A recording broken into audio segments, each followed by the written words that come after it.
Hello and welcome to the GSMC Chip Shot Football Podcast. I'm your host, Manny Mardiege, here on Wednesday, February 5th, here to talk some more on the Super Bowl a little bit with some of the things we got on today's schedule, looking at what Jalen Hurts had to say during this media week at the Super Bowl, obviously, down there in New Orleans.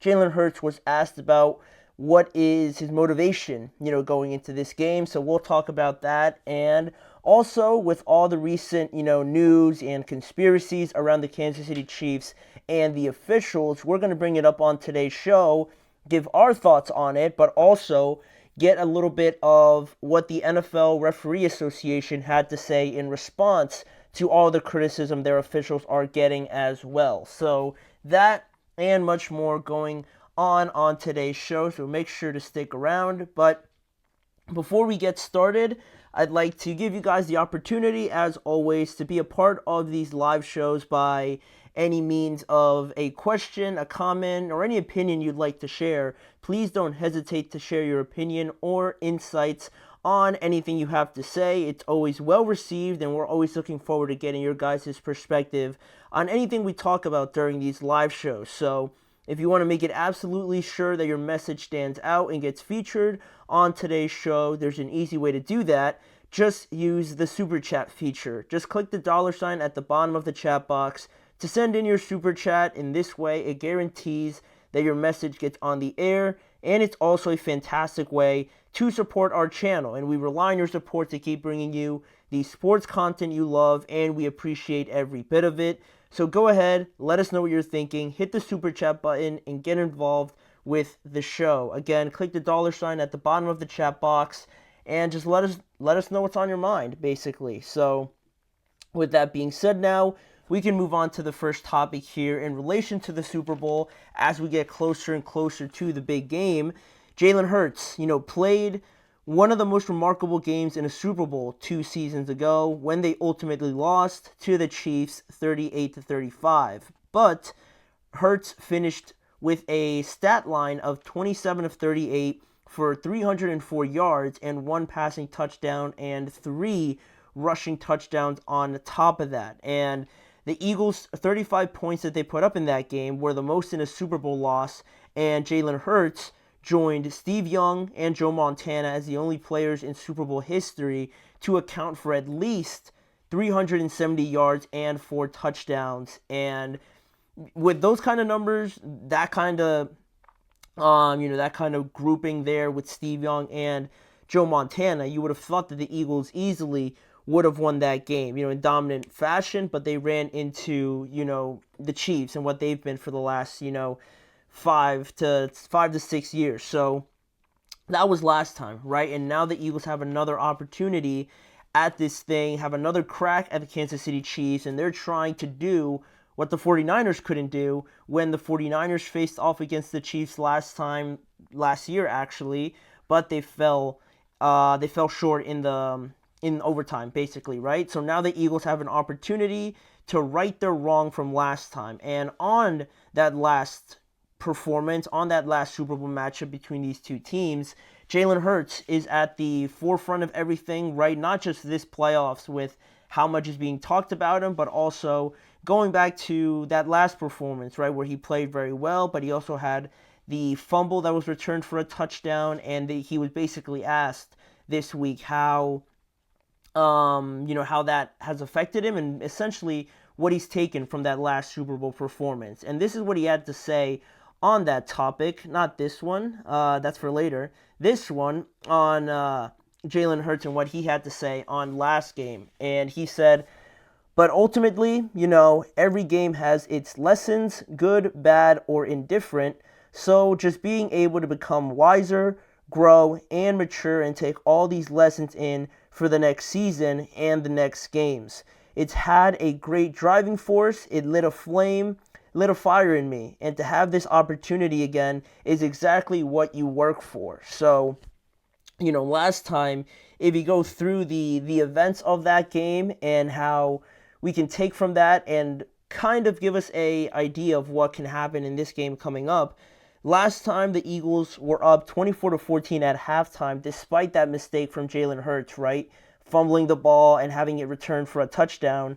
They were still up by 10 points in that Super Bowl before, obviously, Kansas City came back in the second half. And, it was all about Jalen Hurts and the passing game mainly the last time around, right? You look at it, and no running back had more than 7 carries and 21 yards in that Super Bowl, right? That would be sacrilegious now for this Eagles team, right? To only have 7 carries maximum for one of your running backs, that being Saquon Barkley now for only 21 yards.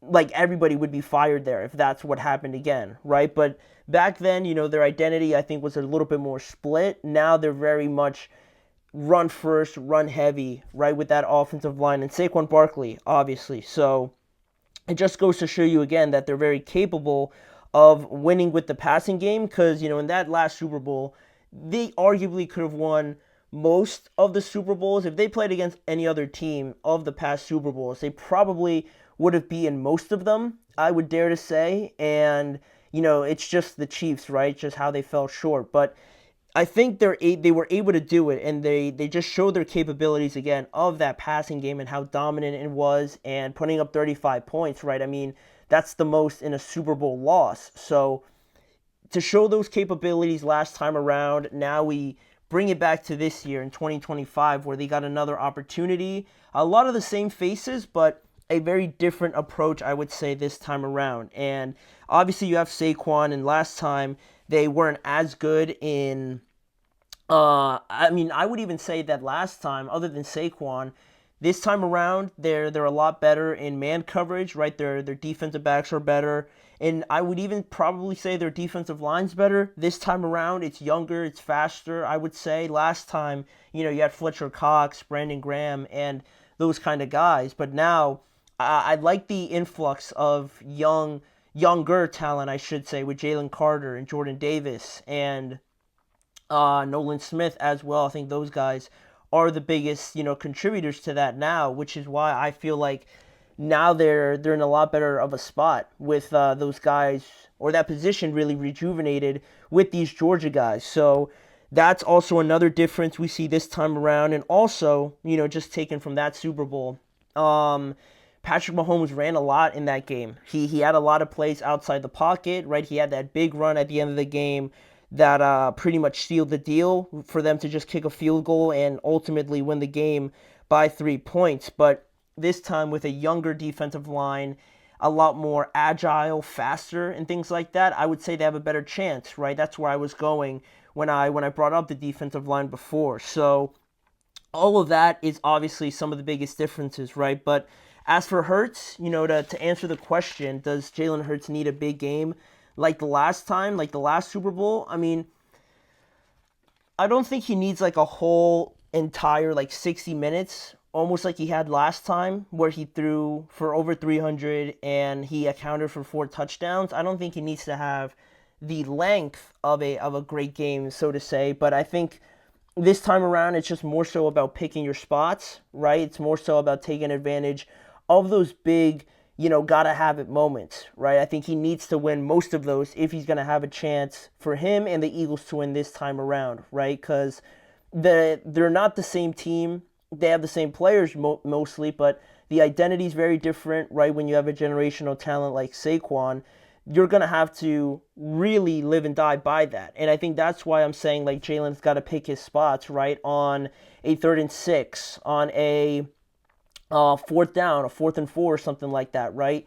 You got to have those plays, right? Because any missed opportunity, any missed, penalty or self-inflicting wounds and stuff like that, or missed throws or just miscommunication, silly stuff like that, you can't afford to have against the Chiefs. And if everything goes right, even still, you're going to be in a close game. So making those plays like he made against the Commanders, right? That touchdown to A.J. Brown, the 4th down conversion on a go route to A.J. Brown again, those sort of moments, I think that's where Jalen needs to really focus in on and make sure he wins each and every time. No turnovers, obviously, unlike last time. And I think that's the way things have to go for Hurts this time around. I don't need him to have a game like last time because obviously it wasn't enough, right? They didn't win. So this time around, just make sure when the moment comes and it's your turn to make a play, like make sure to make it, right? Make sure to deliver on it, because there will be a moment in this game where it is required for him to make a crazy throw, right? To extend the play with his legs or get a first down with his legs, score maybe a couple times rushing.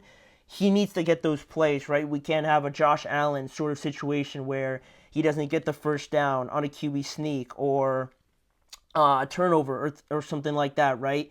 I think all of that goes into my point of just saying that Jalen doesn't need a big game throughout the entirety, just basically here or there, a sporadic sort of performance. Sounds kind of contradicting, but just staying ready, basically, right? Being locked in and making the plays when you need to, because it's going to take everybody, and he's a big component of that. So that's where my ideology lies with Jalen Hurts and what he has to do in this Super Bowl. But a lot of the pressure and a lot of the blame, most likely, depending on how severe it is, will fall on his shoulders, right? Just based on the position. So just as long as he doesn't make any grave mistake or isn't the sole reason that they lost, I think playing as cleanly as possible, as he has been throughout the entire playoffs, is going to be good enough to get them in a good spot. But we don't know, what those big moments are going to be like, obviously, right? Until